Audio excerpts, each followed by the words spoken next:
Sayın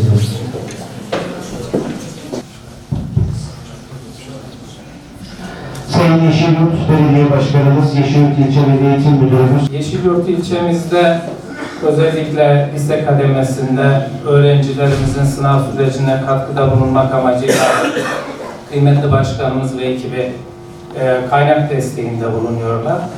Tabii bu son derece kıymetli. Yine Milli Eğitim Bakanlığımızın MEBİ platformu üzerinden öğrencilerimizin sürece daha iyi hazırlanması için yapmış olduğu çalışmalar var, sunduğu kaynaklar var, dijital materyaller var. Ama özellikle kırsal kesimde sağ olsun kıymetli belediye başkanımız ve ekibi okullarımıza farklı kaynaklarla destek sunmaktalar. Yine okullarımızın her türlü ihtiyacında ne zaman kendilerine ulaşsak bizden kıymetli desteklerini esirgememektedirler.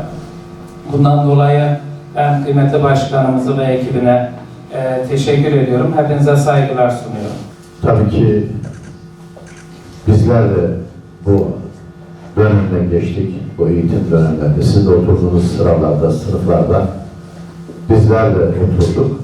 Yeşilyurt Belediyesi olarak da bizler tabii ki bu anlamda sizin eğitim hayatınıza her dönemde katkı sağlamak istiyoruz. Öncelikli olarak bu organizasyonu yapan, gerçekleştiren başkan yardımcılarımıza Erkan Özgür Bey'e, Erkan Dikenli Bey'e ve Kültür Sanat Müdürümüze ve çalışma arkadaşlarımıza teşekkür ederiz. Zamandan kastımız sizin kendi yaşamınıza ait bir zaman var. Bir yatma saatiniz var ve kalkma saatiniz var. Özellikle bunu yani yatma ve kalkma saatlerini yönetirseniz ama yönetmeniz gerektiği gibi. Kendinizi onun akışına, zamanın akışına bırakıp ben istediğim saatte yatarım, istediğim saatte kalkarım modunda bir zaman yönetmeyi kastetmiyorum. Başarının sırrı sizin zekanızda saklı değil. Sizin emeğinizde saklı. Ben her zaman en zor yolu, en uzun yolu gösteririm ama garantili, başarılı bir yoldur. Kestirme yollar hiçbir zaman size başarıyı getirmez. Başarı, hiçbir başarı tesadüf değildir.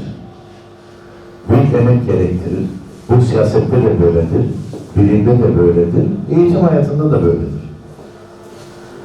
Dolayısıyla mesela şunu zannederler, işte bu tıp öğrencilerinin çok zeki insanlar olduğu zannedilir. Değildir, ortalama bir zekaya sahipler hepsi.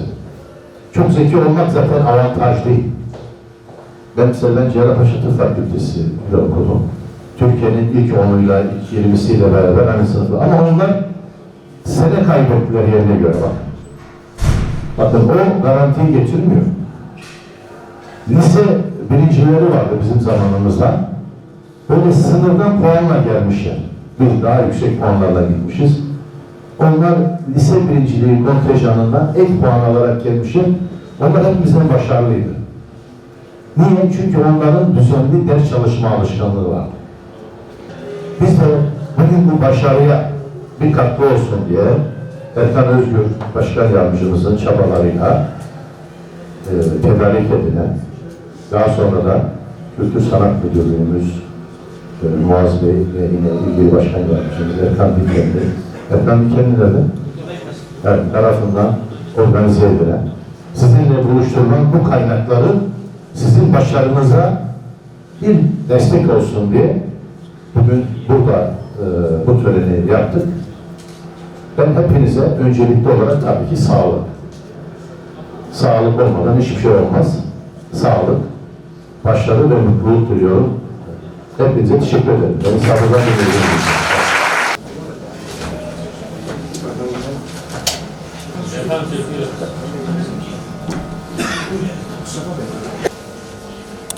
Teşekkür ederim. Teşekkür ederim.